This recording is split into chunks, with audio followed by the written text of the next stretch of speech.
ज्ञानतिमिरन्धस्य ज्ञानाञ्जनशलाकया चक्षुरुन्मिलितं येन तस्मै श्रीगुरवे नमः। श्रीचैतन्यमनोभीष्टं स्थापितं येन भूतले स्वयं रूप कदा मह्यं ददाति स्वपदान्तिकं। वन्देऽहं श्रीगुरो श्रीयुतः पदकमलं श्रीगुरून् वैष्णवांश्च श्रीरूपं साग्रजाता सहगना रघुनाथान्वितं तं सजीवं साद्वैतं सावधूतं परिजनसहितं कृष्णचैतन्यदेवं श्रीराधा कृष्णपादान् सहगना ललिता श्रीविशाखान्वितंश्च। नमो ओं विष्णुपादाय कृष्णप्रेष्ठाय भूतले श्रीमते भक्तिवेदांत स्वामीति नामिने।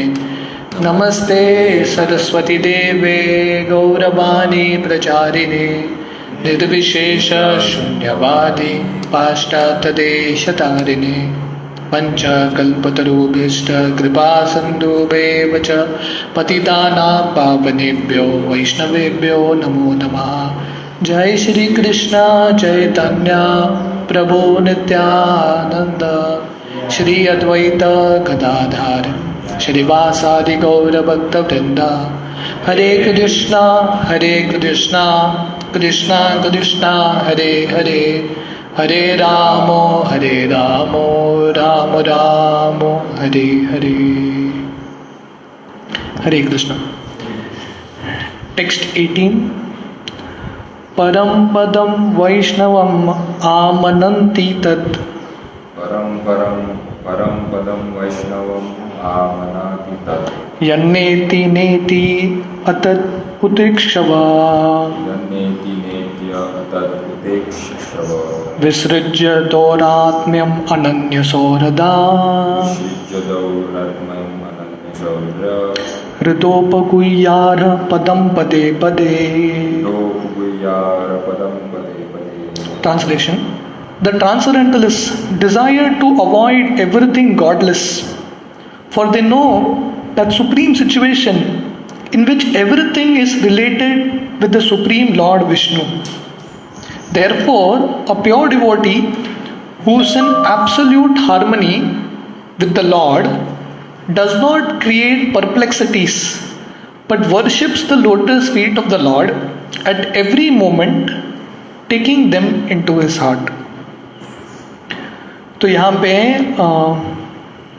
सुखदेव गोस्वामी बता रहे हैं जो सबसे आध्यात्मिक लोग हैं, सबसे ज़्यादा जिनका जो चिंतन है, जो चेतना है विकसित हुआ है आध्यात्मिक मार्ग में, ये सब लोग जो भगवान के संपर्क में नहीं है, ये सब चीज़ों से दूर रहते हैं, क्योंकि उनको पता है कि विष्णु ही ये दुनिया के सार है। Therefore, such a pure devotee, इसलिए ऐसे जो शुद्ध भक्त हैं हमेशा भगवान की इच्छा के अनुसार चलते हैं, with absolute harmony with the Lord. उनका जो चिंतन है, उनका जो विचार है, भगवान के विचार के अनुसार रहता है, भगवान के आज्ञा का पालन करते हैं, क्योंकि वो हमेशा निरंतर भगवान के चरण कमल का आश्रय ले रहे हैं हर एक क्षण पे। इसलिए वो अपने लिए ज़्यादा कष्ट नहीं बनाते। They do not create more perplexities.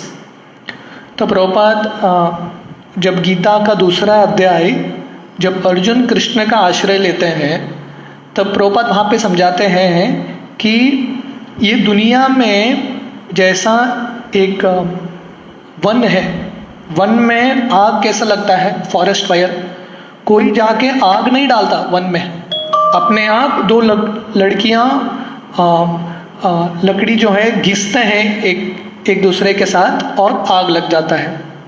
तो वैसे ही ये दुनिया में किसी को कष्ट करने की जरूरत नहीं है, अपने आप कष्ट आता है। इसलिए जो शुद्ध भक्त हैं, क्योंकि निरंतर भगवान का आश्रय ले रहे हैं, इसलिए वो अपनी जिंदगी में और कष्ट बनाते नहीं है, परप्लेक्सिटीज। जैसे भागवत में प्रहलाद महाराज बोलते हैं ये दुनिया में जो लोग सॉल्यूशन निकालते हैं, निवारण निकालते हैं समस्या का, वो सॉल्यूशन से ज़्यादा प्रॉब्लम होता है। एक जो सॉल्यूशन है वो प्रॉब्लम से ज़्यादा बड़ा प्रॉब्लम बनाता है और इस तरह से व्यक्ति फंसता रहता है। पर जो भक्त हैं, क्योंकि ये दुनिया को ठीक तरह से देख पाते हैं, भगवान का संपर्क देख पाते हैं, इसलिए दुनिया के कर्मों में फंसते नहीं हैं।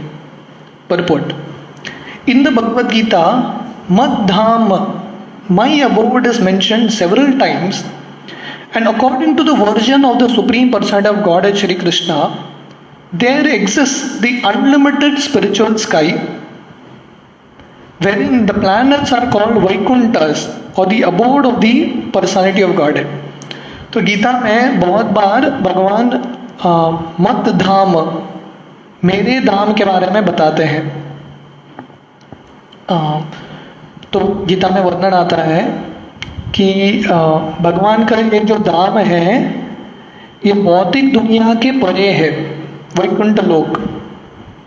The voice is cracking. In that sky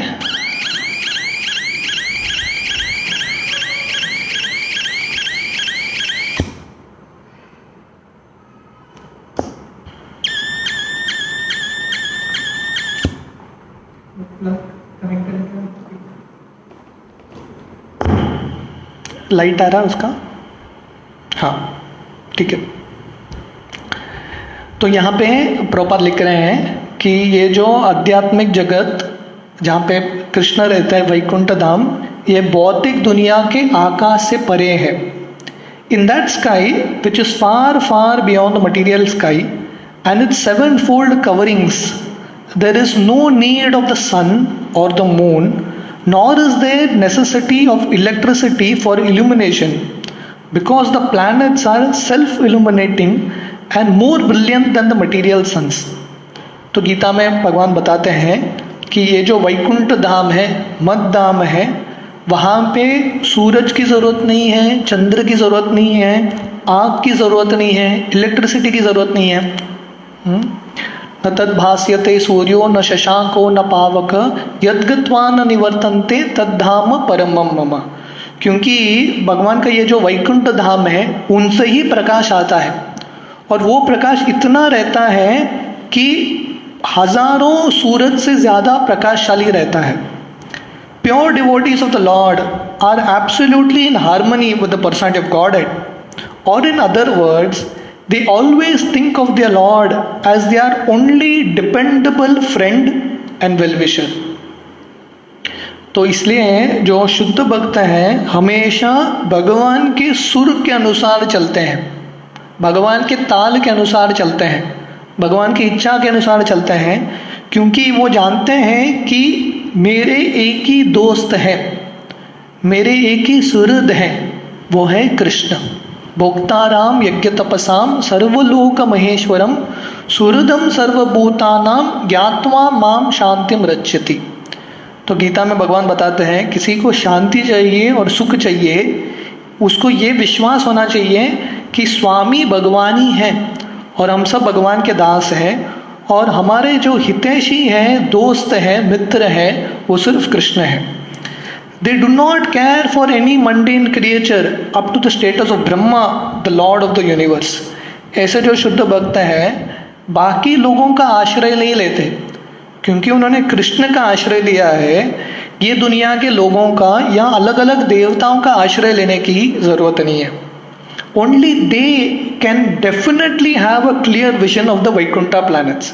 तो ऐसे जो शुद्ध भक्त हैं सिर्फ भगवान कृष्ण की अनन्य भक्ति करते हैं, ऐसे ही भक्त वैकुंठ धाम का दर्शन प्राप्त कर सकते हैं। Such pure devotees, being perfectly directed by the Supreme Lord, do not create any artificial perplexity in the matter of transcendental understanding by wasting time in discussing what is Brahman and what is not Brahman or Maya, nor do they falsely think of themselves as one with the Lord, or argue that there is no existence of the Lord separately, or that there is no God at all, or that the living beings are themselves God, or that when God incarnates himself he assumes a material body. तो ये श्लोक में वर्णन आता है ऐसे जो भक्त हैं उनके अंदर कंफ्यूजन नहीं होता, हाँ, भ्रमित नहीं होते, क्योंकि उनको पता है कि कृष्ण भगवान है, हाँ, वो आर्टिफिशियल उनका समय व्यर्थ नहीं करते हैं। ब्रह्म क्या है, सत्य क्या है, मिथ्य क्या है, उसके बारे में चिंतन करते नहीं रहते, क्योंकि उनको पता है जो परमोच्च सत्य है कृष्ण ही है। और ये भी वो आर्ग्यू नहीं करते हैं, उनका समय वो व्यर्थ डिबेट में समय व्यर्थ नहीं करते कि भगवान है कि नहीं, हम सब भगवान है क्या, भगवान का रूप कैसे हो सकता है, ये सब चिंतन नहीं करते, क्योंकि उनको शास्त्रों में विश्वास है, भगवान में विश्वास है। उनका समय रिसर्च में नहीं लगाते हैं, उनका समय भक्ति में लगाते हैं। तो इसलिए श्रील प्रभुपाद बहुत सारे प्रवचन में बोलते हैं हमको भगवान कौन है वो रिसर्च करने की जरूरत नहीं है, शास्त्रों ने रिसर्च करके दिया है, हमको स्वीकार करना है बस, that is all. Nor do they concern themselves with many obscure speculative theories which are in actuality so many stumbling blocks on the path of transcendental understanding. तो कलयुग के लोग इतने दुर्भाग्यशाली हैं, पहले तो आध्यात्मिक मार्ग में आना बहुत मुश्किल है, बहुत दुर्लभ थोड़े व्यक्ति आध्यात्मिक मार्ग में आते हैं, और थोड़े लोग जो आते भी हैं वो फंस जाते हैं गलत मार्ग में, गलत गुरु के साथ फंस जाते हैं, और अलग अलग जो थियरी है, भगवान कौन है उनको पता नहीं, पर वो सोचते हैं वो भगवान कौन है वो उनको पता है, और इस तरह से आध्यात्मिक मार्ग में भी वो अपने आप को खो देते हैं। Apart from the class of the impersonalist और non devotees, there are also classes who pose themselves as devotees of the Lord, but at heart maintain the idea of salvation by becoming one with the impersonal Brahman. तो जैसे हमने कल देखा, प्रभुपाद बता रहे हैं कि दो तरह के आध्यात्मिक मार्ग में लोग हैं, एक तो निर्विशेषवादी ब्रह्मवादी जो भगवान के निराकार निर्विशेष की पूजा करते हैं, और दूसरे हैं भक्त। पर थोड़े लोग ऐसे भी हैं जो बाहर दृष्टिकोण से अपने आप को भक्त दिखाते हैं, भक्ति का कार्य करते हैं, पर उनके हृदय में उनका लक्ष्य है मुझे भगवान के साथ या जो मूर्ति की मैं पूजा कर रहा हूँ उसमें मुझे लीन होना है। तो ये भी एक बहुत डेंजरस फिलॉसफी है, बाहर दृष्टिकोण से वही भक्ति का कार्य कर रहे हैं, पर उनका लक्ष्य है कि हम भक्ति करते करते हम भगवान बनेंगे और दूसरे लोग मेरे भक्ति करेंगे। तो उनके लिए भक्ति एक सीढ़ी की तरह है, सीढ़ी की तरह भक्ति को भगवान को यूज करते हैं, और उनके लक्ष्य तक पहुंचने के बाद वो सीढ़ी को निकाल देते हैं। पर हमारा जो वैष्णव फिलॉसफी है, भागवत का फिलॉसफी है, ऐसा नहीं है। भागवत का फिलॉसफी है हमको भक्ति करना है ताकि मुक्ति के बाद भी हम भक्ति कर सकें। तो मुक्ति के बाद क्या है, मुक्त होने के बाद वहाँ पे शुद्ध अवस्था में भक्ति करना है। यहाँ पे भक्ति हमारे लिए एक मेडिसिन की तरह है। तो जब हम भक्ति करते रहेंगे, जब हम मुक्त बनेंगे, जब हम आध्यात्मिक जगत में जाएंगे, वहां जाके सही में आध्यात्मिक शरीर में हम भक्ति कर सकेंगे। They wrongly manufacture their own way of devotional service by open debauchery and mislead others who are simpletons or debaucheries like themselves. तो ऐसे काफी सारे लोग हैं, जैसे प्रभुपाद उदाहरण दे रहे हैं कि बाहर दृष्टिकोण से भक्त के रूप में है, पर उनका चिंतन भगवान के साथ लीन होना है या भोग पाना है, हाँ, भोग पाने का प्रयास करते हैं। तो इस तरह से बहुत सारे ऐसे लोग मिलेंगे जो दूसरों को सही मार्ग से धोखा देते हैं। जैसे श्रील प्रभुपाद बता रहे हैं, ब्लाइंड फॉलोइंग द ब्लाइंड। अगर कोई लीडर है, नेता है, वो अंधा है, दूसरे लोग उसके पीछे जाएंगे तो क्या होगा, जो अंधा नेता है वो भी खाई में गिरेगा, गड्ढे में गिरेगा, और दूसरे लोगों को भी लेके जाएगा। All these non-devotees and debauchees are, according to Vishwanath Chakravarti, duratmas और crooked souls in the dress of mahatmas और great souls। ऐसे जितने भी लोग हैं जो अभक्त हैं पर अपने आप को भक्त दिखाते हैं, विश्वनाथ चक्रवर्ती ठाकुर जो हमारे बहुत महान आचार्य हैं वो बताते हैं ये सब लोग दुरात्मा है। महात्मा के रूप महात्मा जैसा दिखते हैं पर एक्चुअली दुरात्मा है। Such non devotees and debauchees are completely excluded from the list of transcendentalist by the presentation of this particular verse by Shukadeva Goswami. तो इसलिए शुकदेव गोस्वामी ये श्लोक बताते हैं कि शुद्ध भक्त और ये जो अभक्त हैं उनमें बहुत फर्क है। ऐसा दिखेगा बाहर दृष्टिकोण से कि हर कोई आध्यात्मिक मार्ग में है, पर ये सब लोग आध्यात्मिक मार्ग में दिखते हैं पर अंदर से वो उनको भगवान के साथ आसक्ति नहीं है, उनका प्रेम अभी भी उनकी तरफ ही है। So the Vaikuntha planets are factually the supreme residential place called the परम पदम। तो इसलिए ये श्लोक में वर्णन आता है परम पदम जो वैकुंठ धाम है वो सही में उचित जगह है जहाँ पे हमको घर बांधना है, सुप्रीम रेजिडेंशियल प्लेस। तो ये दुनिया में घर बांध के फायदा नहीं है, क्योंकि ये समय के अनुसार समय के प्रभाव से ये दुनिया का घर मिट जाएगा। पर अगर हम भगवत धाम में हमारा रेजिडेंशियल क्वार्टर्स बनाएंगे, हमारा घर बनाएंगे, वहाँ पे शाश्वत रूप से हम जी सकते हैं। परसों गोवर्धन पूजा है, लोग जब गोवर्धन की परिक्रमा करते हैं, गोवर्धन में अलग अलग जो गोवर्धन के पत्थर लेके छोटे छोटे घर बांधते हैं, देखा है आप लोगों ने? तो गोवर्धन का वो प्रार्थना है उनकी तरफ कि मुझे आपके तट पे आपके शरण में एक छोटा सा घर मिल गया तो मेरा जिंदगी सफल है।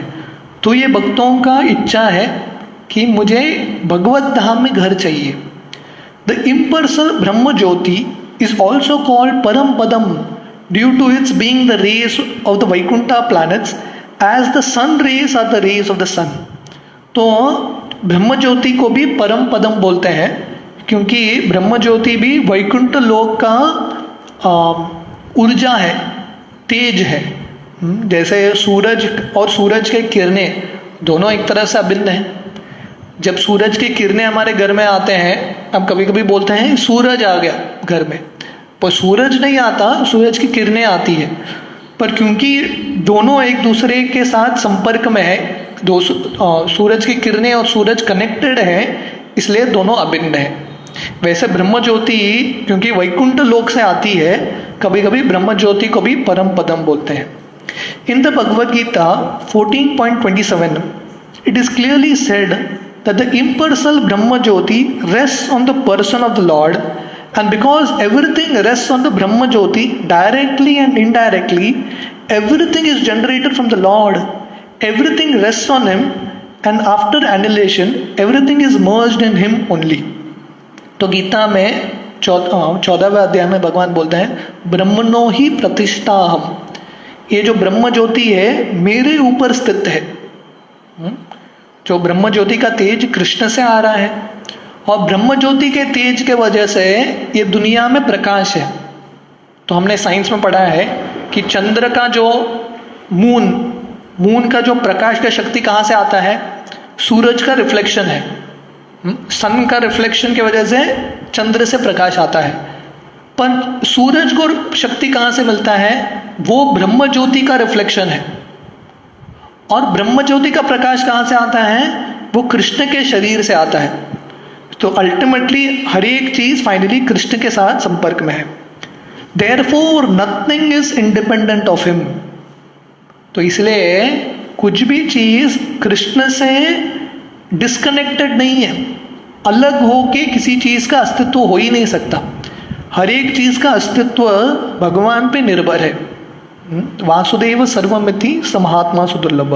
A pure devotee of the Lord no longer wastes time in discriminating the Brahman from non-Brahman, because he knows perfectly well that the Lord Parabrahman by his Brahman energy is interwoven in everything, and thus everything is looked upon by a devotee as the property of the Lord.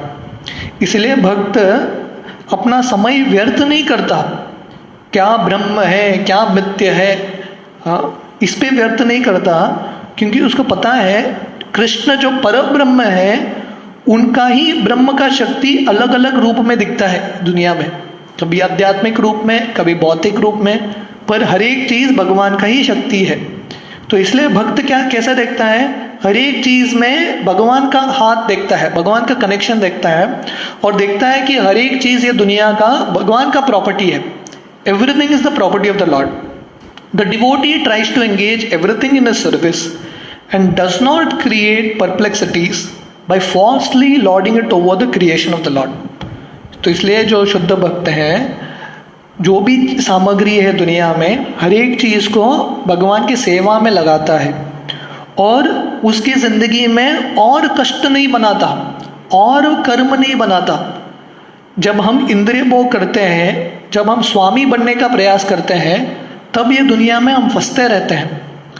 तो भक्त क्योंकि हर एक चीज भगवान की सेवा में लगा रहा है, इसलिए अपने लिए ज्यादा कर्म बनाता नहीं है। In everything the devotee sees the Lord and he sees everything in the Lord. तो हर एक चीज में भक्त भगवान को देखता है और भगवान के अंदर सब कुछ देखता है। जैसे दामोदर लीला, जब दामोदर लीला के पहले मृदभक्षण लीला होता है, कृष्ण वो मिट्टी खाते हैं व्रज का, और यशोदा बोलती है मुंह खोलो, तो कृष्ण मुंह खोलते हैं और मुंह के अंदर यशोदा सब ब्रह्मांड देखते हैं, सब कुछ जितने भी ब्रह्मांड हैं वो सब कृष्ण के मुंह के अंदर, कृष्ण के उदर में दिखता है। तो ये भक्त का विश्वास है कि जो भी है ये दुनिया में, उसमें भी भगवान है, भगवान निवास करते हैं, इसलिए मुझे किसी भी चीज को, किसी भी व्यक्ति को डिसरिस्पेक्ट नहीं करना है। आज हम एक दूसरे को देखते हैं, हम प्रणाम करते हैं, नमस्कार। नमस्कार का मतलब क्या है कि आपके अंदर भी दिव्यता है, आपके अंदर भी भगवान है, इसलिए मैं आपको प्रणाम करता हूँ। पर ये मतलब नहीं है कि आप भगवान हैं, इसमें फर्क है। जो मायावादी है एक दूसरे को मिलते हैं और एक दूसरे को संबोधित करते हैं नमो नारायणाय, आप नारायण हैं। नहीं, आपके अंदर नारायण निवास करते हैं पर आप नारायण नहीं हैं। तो ये सब दुनिया के चीजों में भगवान है, पर इसका ये मतलब नहीं है हर एक चीज भगवान है, भगवान का शक्ति है। The specific disturbance created by a duratma or a crooked soul is due to his maintaining that the transcendental form of the Lord is something material. तो सबसे बड़ा उत्पात का कार्य जो दुरात्मा है, जिसको आध्यात्मिक जीवन पता नहीं है, उसका सबसे बड़ा अपराध क्या है? उसको लगता है कि भगवान का जो रूप है माया है। मायावादी का मतलब क्या है? मायावादी का मतलब है जो समझते हैं भगवान का रूप भी माया है। जैसा हमारा भौतिक शरीर माया है, उनको लगता है कि भगवान का रूप माया है और परम सत्य क्या है? ब्रह्मन परम सत्य है। इसलिए वो कृष्ण को और राम को माया समझते हैं। तो ये सबसे बड़ा अपराध का कारण है। तो इसलिए सुखदेव गोस्वामी यहाँ पे बता रहे हैं कि जो शुद्ध भक्त है ये सब चीज़ों में गलत जो सिद्धांत है उसमें फंसते नहीं है, क्योंकि निरंतर वो भगवान के चरण कमल का आश्रय ले रहे हैं। तो हम टेक्स्ट 19 से कल सुबह कंटिन्यू करेंगे। हरे कृष्ण।